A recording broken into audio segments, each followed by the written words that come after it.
Let's dive right into this incredibly fascinating and highly secretive world of quantitative finance.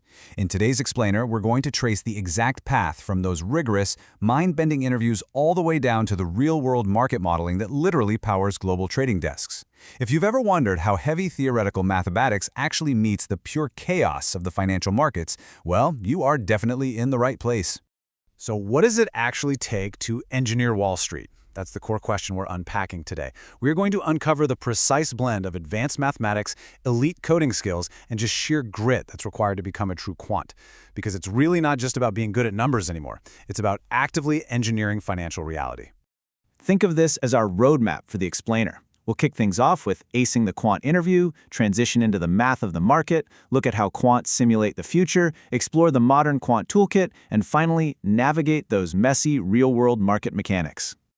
All right, moving right along to Section 1, acing the quant interview and that massive barrier to entry. We're talking about the grueling weeks of preparation needed to even get a foot in the door at a top firm.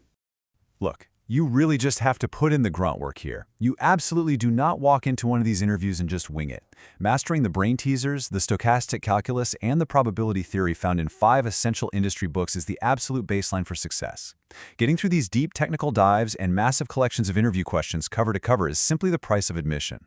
But here's the catch, and Dr. Brett Zhu really hit the nail on the head with this quote. The industry has shifted massively since 2008. Being a math genius sitting in a room with a chalkboard just doesn't cut it anymore. Post-financial crisis, there's an absolute necessity to be an exceptional programmer, particularly in languages like C++, if you want to actually execute and run these complex models at any kind of scale. Okay, now that we know what it takes to land the job, let's jump into Section 2, the math of the market and pricing risk. This is the foundational theory every single quant has to master to price a European call option utilizing the holy grail of quantitative finance, the Black-Scholes model. Right, so before we can price literally anything, we need a mathematical way to model pure uncertainty. And that is where Brownian motion comes in. You can think of it kind of like a drunken walk. It's the mathematical engine we use to represent the totally random, independent steps a stock price takes over time. It basically gives us a framework to say that at any given exact moment, the future movement is random and normally distributed. But as we know, real-world stock prices don't just hover randomly around zero like standard Brownian motion. They generally grow over time, and they obviously have to stay positive. So to account for this, quants add a positive drift term to the math, creating what's called geometric Brownian motion. The drift pushes the overall behavior upward, while that random Brownian term creates those jagged, unpredictable fluctuations along the path. So how on earth do we find a fair price amidst all that chaos? Well, by using a brilliant mathematical rule called Ito's lemma, quants can do something almost like magic. They mix the option with a constantly changing amount of the underlying stock to create a perfectly hedged shield. They mathematically eliminate the risk entirely. And because this new theoretical portfolio has zero risk, the rule of no arbitrage dictates it has to grow at the standard risk-free interest rate. That massive leap of logic is exactly what gives us the Black-Scholes partial differential equation. But what happens when the math just gets way too complex for a clean, elegant equation? That brings us to Section 3, simulating the future and the law of large numbers. When we literally can't solve an equation directly, we rely on brute computational force, meaning Monte Carlo simulations.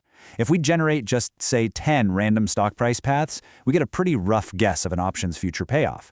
But if we ramp that up to 100 paths, or, in the real world, millions, the law of large numbers takes over.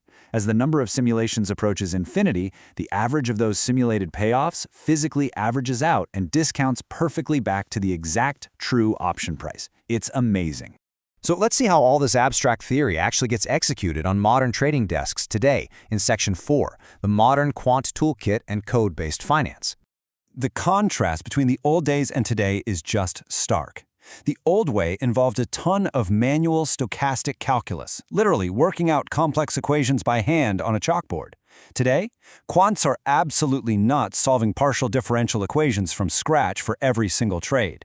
The new way relies on massive, pre-built Python toolkits, like GS Quant from Goldman Sachs, to rapidly develop strategies and manage global risk. Goldman Sachs built this software ecosystem internally, created by their quants for their quants, to handle comprehensive cross-asset analytics. It effectively takes decades of derivatives experience, all that Brownian motion, the Ito calculus, the Monte Carlo engines we just talked about, and wraps the whole shebang into a sleek programming interface that's proven by actual global market data. Okay, we've got the pure math, we've got the incredibly powerful software. But now we hit Section 5, real-world market mechanics and conventions. It's time to confront the messy, very human reality of the actual financial markets. To price linear instruments and really model interest rates, quants rely entirely on the yield curve. It is the fundamental object in the space. It's essentially a mathematical function calculating the exact present value of cash flows that happen years or even decades in the future. But actually mapping those future cash flows is definitely not as simple as just plotting points on a graph. Let's walk through a practical scenario with an interbank swap deal.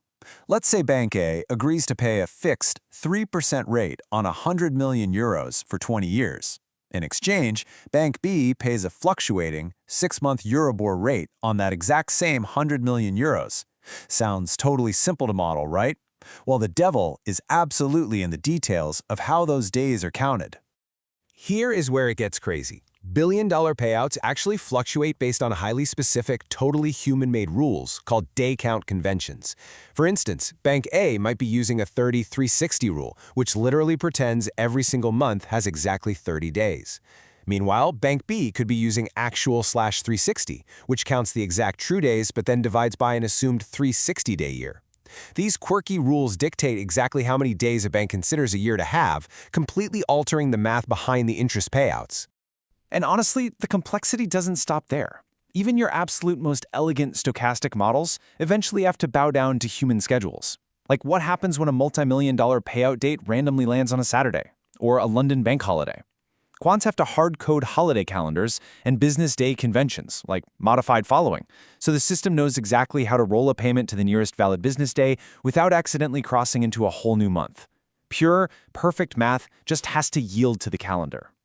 We have covered some serious ground in today's explainer. Having seen the intense mathematical preparation required, the sheer power of modern Python toolkits, and that messy, schedule-driven reality of market conventions, the only real question left is, do you have the focus and the grit to merge perfect theory with imperfect reality and start engineering Wall Street yourself? Thank you so much for joining me, and I encourage you to keep questioning the numbers behind the world around you.